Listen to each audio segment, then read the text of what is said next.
Good evening. We're learning as Chosr Fu Shleim Filan Chaya Basarach. We're at the Mishnah on Daf Ayin Vav Amud Beis, toward the first Mishnah on the Yamah. Omer Hayaba Yisaron Mishalish Son. The Omer was refined. It came out as an Isaron. That was the amount, and came from three signs. Three sign is about 10 times as much as an Isaron. Isaron is a tenth of an Ephah. We'll see all these calculations. That's what we have to look forward to in the next parak. It's the calculations of exactly how many son there are in Isaron and all that. But that's the general. You have to refine it extensively.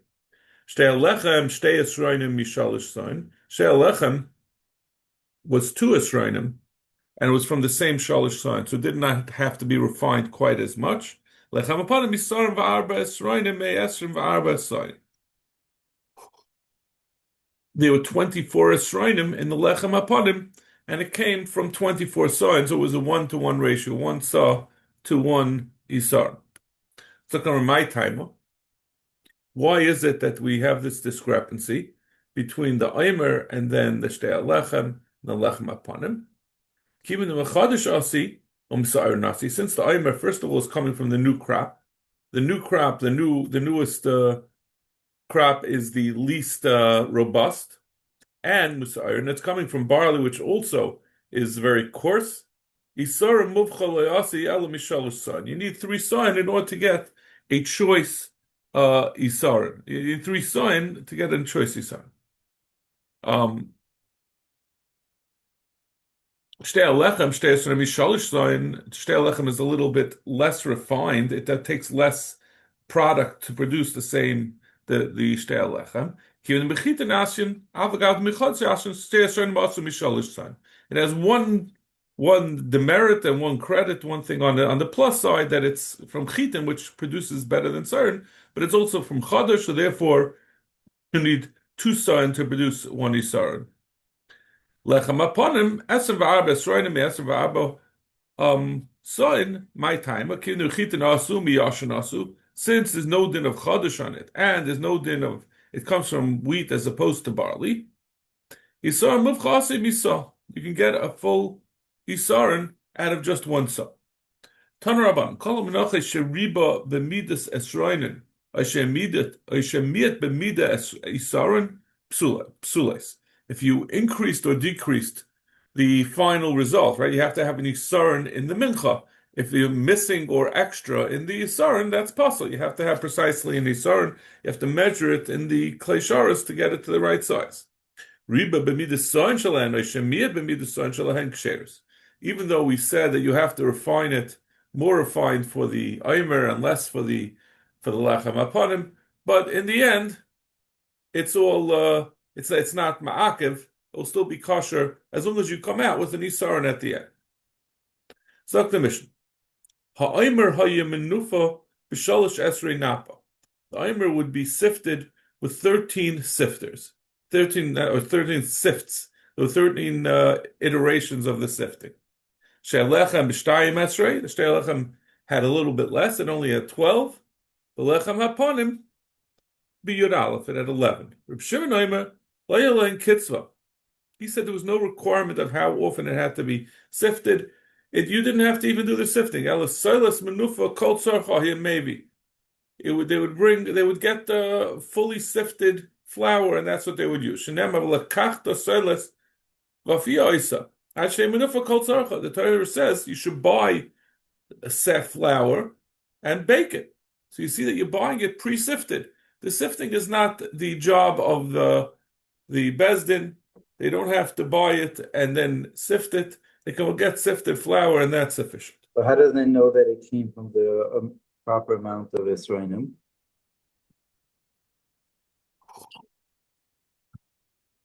I don't think. I think that the Esrainim and the saw is the amount of wheat that was used to make the flour. This is after you have flour, you would sift the flour.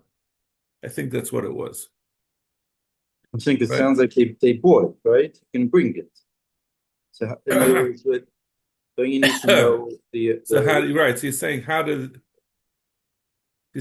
this work with the previous Brisa. I guess they didn't have to corroborate it according to this man Amr. There was no, that was what you had to do. I don't know. That's a good question. I didn't think of it that way.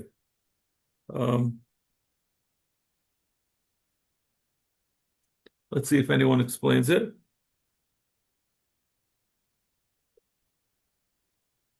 Let's see the Rashi. Rashi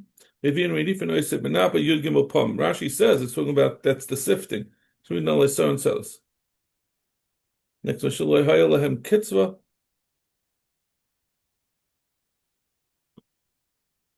I guess this is separate from the requirement of how much you started with. That means, in addition to, I guess this was sort of like a rough measure of how much would end up with an Isar. And obviously you have to keep doing it until you end up with a Isar. And this was like we said, it's not ma'akev to start with that amount. It's more like, it sounds almost like the first mission is more a guidebook of how to do it. But you're right, you would think that this is the process. So if it's a mishnayos, the Mishnah is saying you have to do it. Well, l'chaira, one of them seems to be an instruction, and the other one must be a requirement. Yeah. But Rav Shimon says,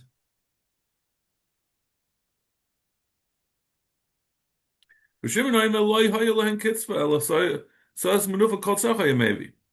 was no, this whole thing is not a requirement.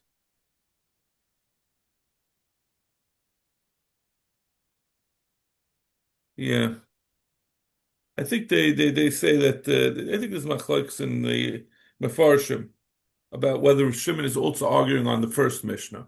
Like the two things with l'chayra go together. See, he brings down the bottom from the Rabbi Bartanura, Sol Karanera. According to some, Shimon rejects a set requirement not only for the number of sieves, but also for the volume of grain one should begin with. Right, but that right. So that would go with what we said, that these are two complementary requirements: the amount you start with as well as the amount of times you have to sift it. But it doesn't really directly address your question of how do these two things jibe. Okay. I'm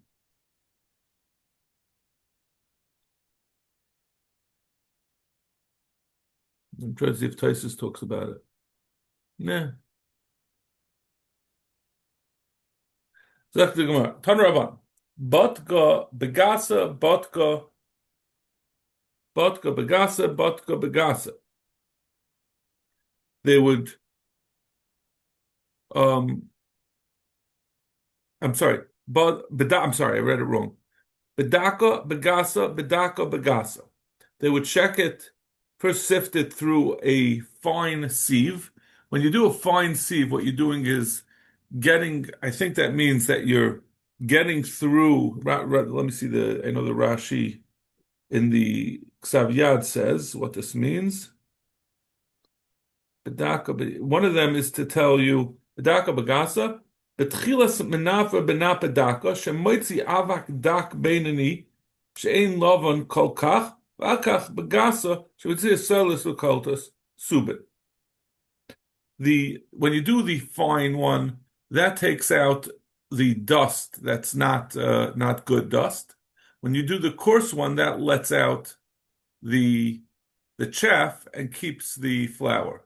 So you're switching between doing it that you're keeping the good and letting out the bad, and back and forth. So you do bedaka bagasa, bedaka bagasa. Rav Shimon ben Elazar shlosh esrei nafas hayu b'mikdash zula ma'ila mizu, v'zula ma'ila mizu, al yana kol to subin, tachtayna kol to silas.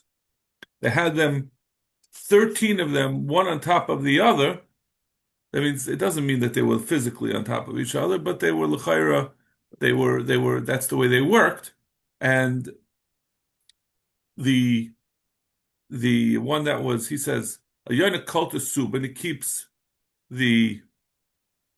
So it was the gasa. The schmutz. It was the gasa first. Right, the gasa, which is the coarse one, the bigger holes, would collect the junk, the chaff, and let the flour through. Tachtoina kol silas. I'm sorry, no, right. So it would let the flour through. The other one would collect the flour and let, like we said, it would let the dust, the impure dust through. Okay. Reb Shimon Omer lo haya lehen kitzvah. He said there was no such requirement. You can go and buy it. Tanu Rabban. Silas va'afisa. I think there's a silas va'afisa oisei. The pasuk says, "Where's the pasuk? Do we have it here?"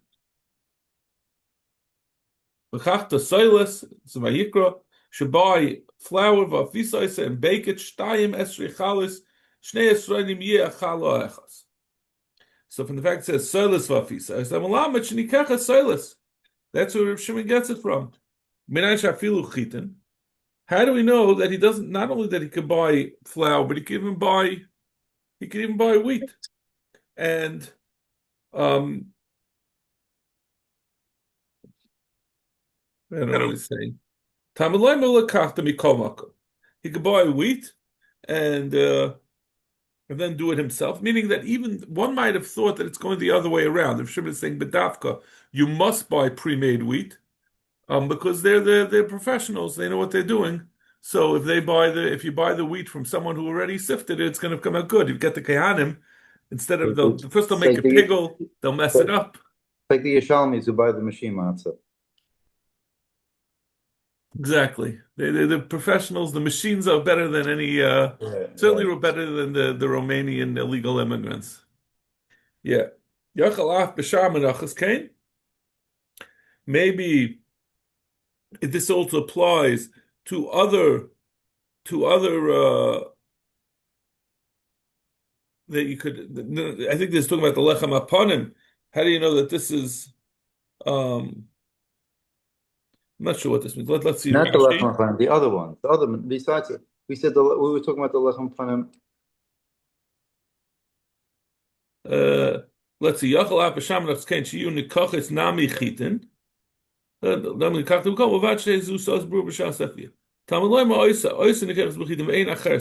see. Right, it's just only to the lechem aponim. Lechem aponim you could buy wheat.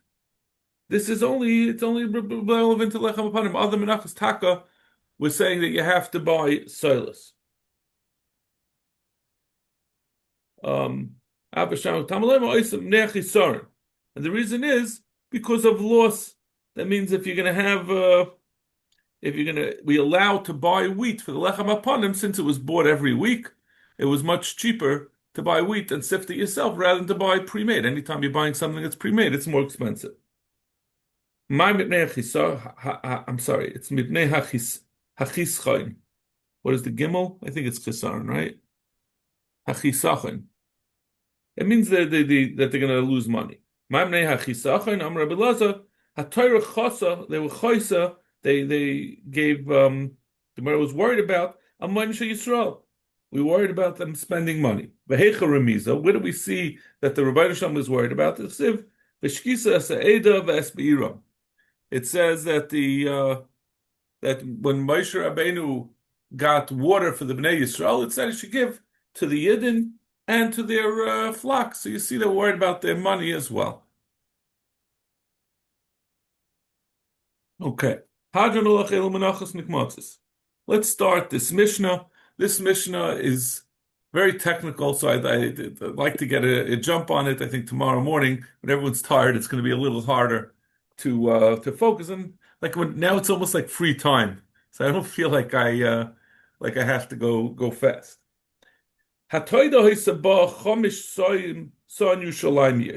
The Taida, which we remember there were 40 chalas made up of 10 different types. We're going to see that in the Mishnah. But the total amount of flour that was used to bake those loaves was 5 soin Yerushalmiyos, shehein shisha sheish midbaris, which was 6 midbaris. That means that in the midbar, they had a certain type of saw that they used when the Yidden were in the midbar. Then they came to Eretz Yisrael. Eventually, the local merchants or the Bezdin or the Sanhedrin decided that they're going to change the weight of a saw. They're going to make it, let's say a saw used to be um, 5 pounds. They're going to make it 6 pounds. That means I'm doing it to our measures. That means they increased the size. They made it bigger than it used to be. So therefore, 5 son Yerushalayimius was equal to 6 midbari, since the 6 were a little bit smaller. So the 5 son Yerushalayimius, because it was an absolute amount, what was set in the midbar at the time of the midbar, that was the absolute amount that was set forever. Sagt die Gemara, Shtei Ephos.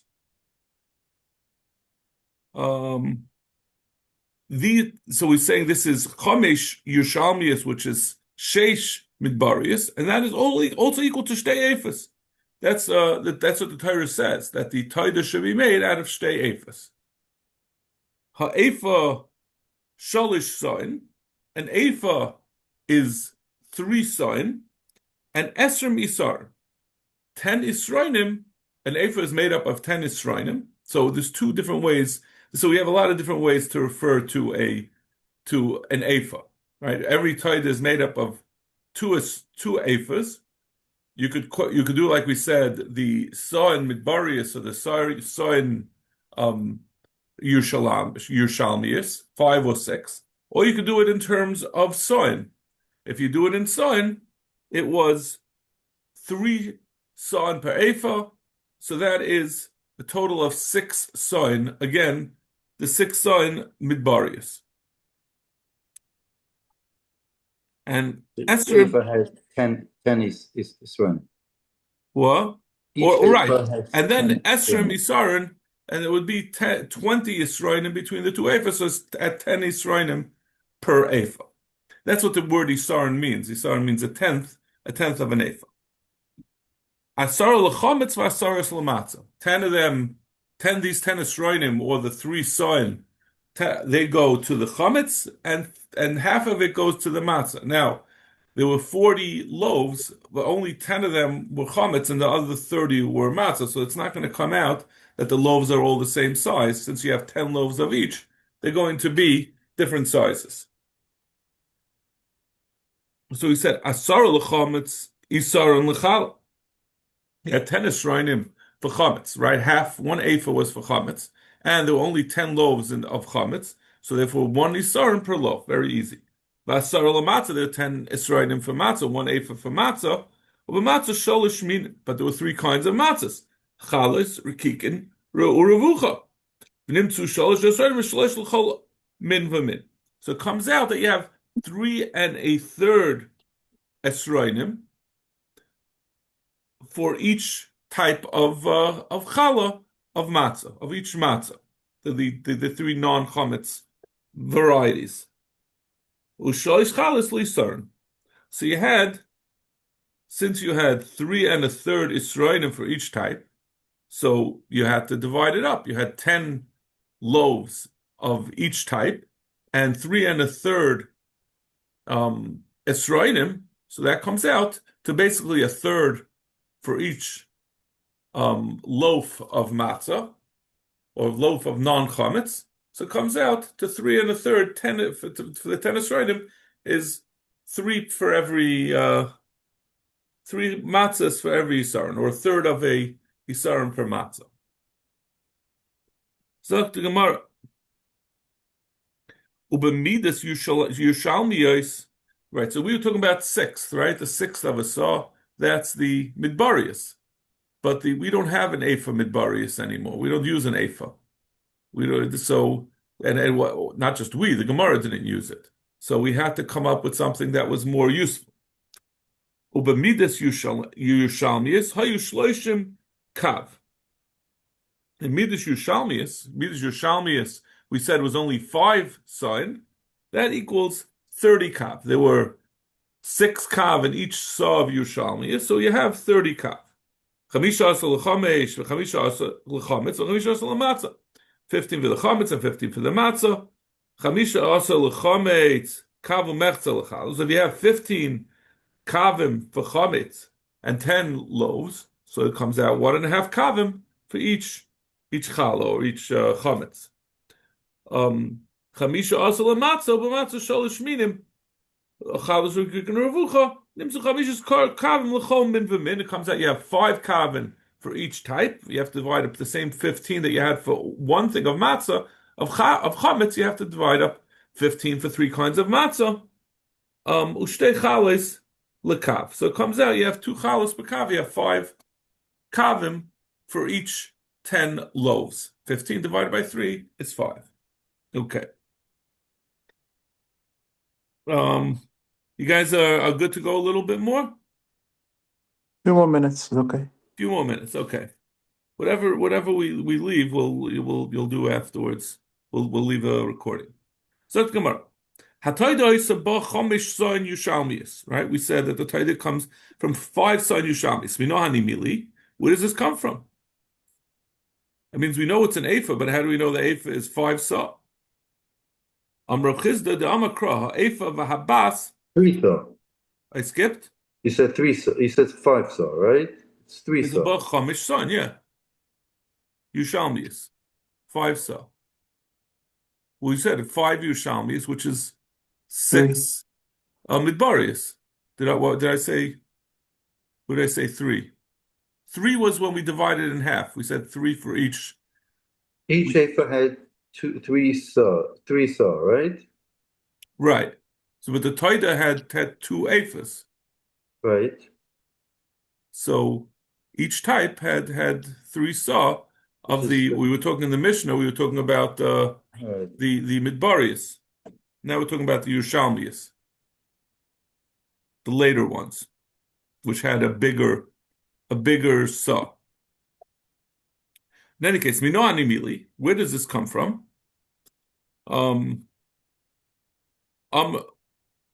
Right. Amar of Chizda, the Amakra, Ha'efa v'abas teichen echad. Yeah. The Ephah and the bas is a different measure. I think one is dry and one is liquid. They both have the same measure. Ma bas shalish son, not Ephah shalish son. And since the bas is shalish son, so the Ephah is also shalish son. So the Gemara, obvious question, bas gufa minal. How do you know the bas is 3 son? Ilema b'dichsiv laseis masar hachomer habas. If you will say, because we say to take the meiser from a chomer, you take a bas. So a bas is 1/10 of a chomer. So that it's the meiser of a chomer. So if you know that a chomer is 30 saw, so you'll know that the bas is 3 saw. And that's how we know that a bas is 3 saw midbaris. We say 1/10 of a chaymer is an ephah. So we're trying to figure out what an ephah is. We're saying the ephah is the same as a bas. We're saying because we know that the bas is 1/10 of a chaymer. But we know that ephah is also 1/10 of a chaymer. So you haven't taught us anything we don't know. So why? So we're asking the question. So it must be the reason why we couldn't bring a raya from the fact that the ephah is 1/10 of a chaymer, that it's 3 saw. That must be that we don't know how much a chaymer is. So hachanami lo yadana kama. So therefore, the bas also we don't know how much it is. Elamehacha. So we have to come from a different source. V'chok hashemen habas hashemen. The pasuk says the rule of the shemen is that you have to take a bas of shemen. We're talking about taking meiser from shemen, or meiser abas min akor, and a kor. The meiser of the bas will be the meiser of a kor. Aseres habatim chomer ki aseres habatim chomer. And again, the same thing like we said before, that 10 bas make up a chomer, so there are 10 bas in a chomer. So this is telling you that a bas is 1/10 of a kor, and we know that a kor is the same as the chomer. The kor is the same thing as the chomer, but it's a dry as opposed to liquid. So that's where we get. We're saying by the shemen, we see legabe liquids that the saw is 1/10. 3 saw is 1/10. A bas is 1/10 of a kor. So that tells you that and a bas is the same as an ephah, so that tells you that an ephah is 3 soy.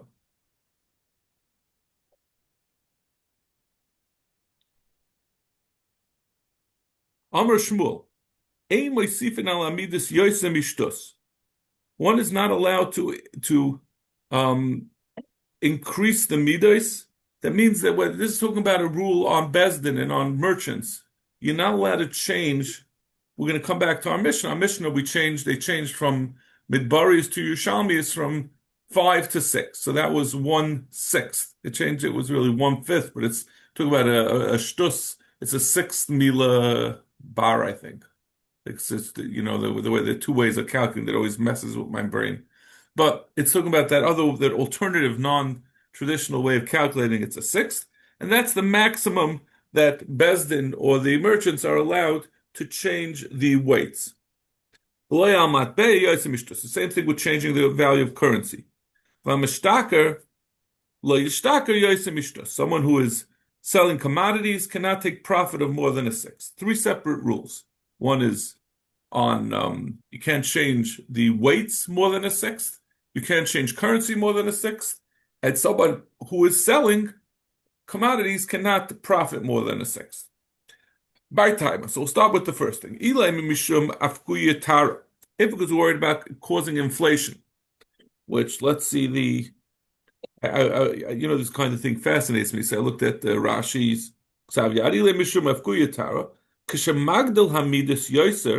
if you'll make, let's say, a pound, instead of a pound, it will now be 1.5, 2 pounds. Maschel hashar lisyaker. Then things will become more expensive. Yisros hamidus. People have to spend more because the midah is more.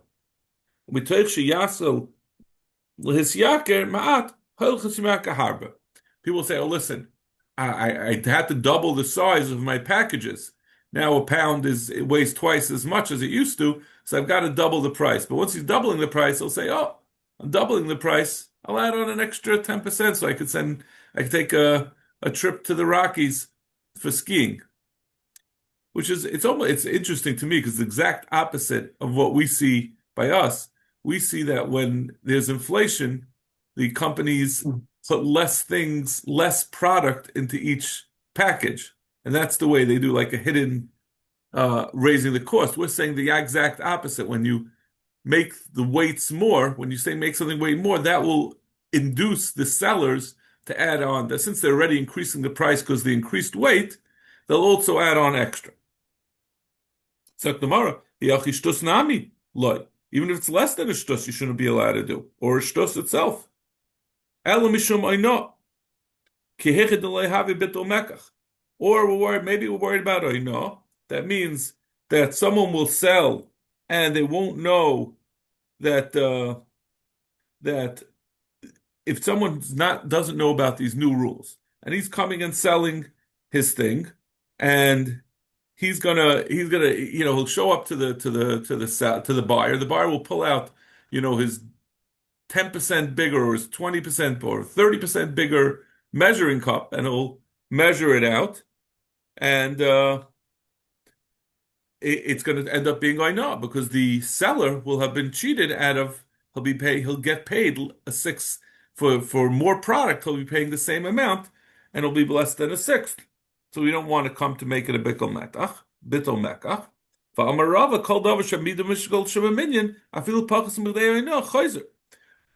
din of oina is only when one raises the price. But if there's a problem with the amounts, that's any amount. So even less than a 6 is not going to help you. So Gemara elimishum tigra. This is again because of someone who doesn't know about this change. So that we won't eat up from his keren. That means normally when someone does business, he gets up to a 6th of profit. If someone will make a mistake, he'll end up losing more than just his profit. It will go eat into his actual his base, his keren. Correct the Gemara. Zainahu de loylam taya Rav boy. So we're saying it's okay if he loses his profit, because that's okay. Zavin v'zavin tagra ikri. Does a person go into business just so he could tell people I'm doing business? He needs profit to live on. If he doesn't have profit, he's gonna starve. So Zektamara El Amar of Chizda. This whole din, Shmuel Kara Ashkech Vidar. Shmuel's coming from a pasuk. Vashekel esem geira esem shkolim chamisha esem shkolim asar v'chamisha shekel hamana yelacha. It says the shekel is made up of 20 geiros, and the mana shekel hamana yelachem was made up of adding together these amounts: 20 shkolim with 5 shkolim with 25 shkolim and esem shkolim chamisha. Esrim shkolim, chamisha ve'esrim shkolim, asar v'chamisha shekel haman. 20 shkolim together with 25, which is 45, with another 15 is 60. So that adds up to 60 is a mana. So correct the mar. Mana masav arban hava.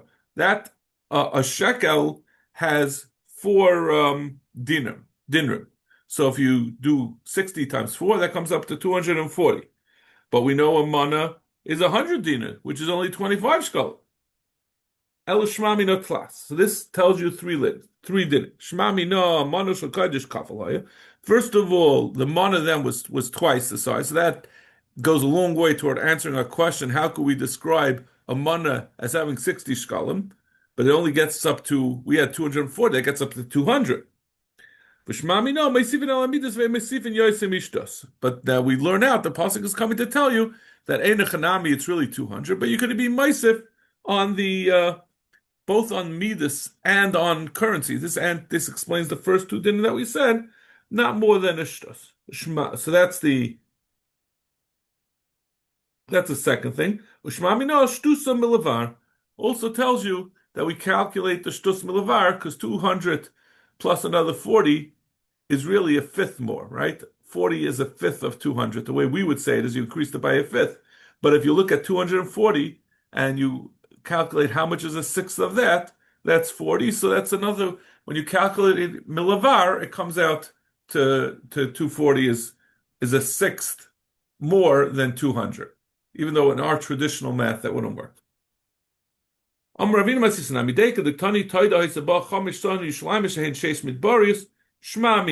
our Mishnah, we see we increased it by a sixth. So you see, Taka, that is the maximum that you're allowed to increase. Okay, we'll stop over here. Yasher Kayach. Thank you.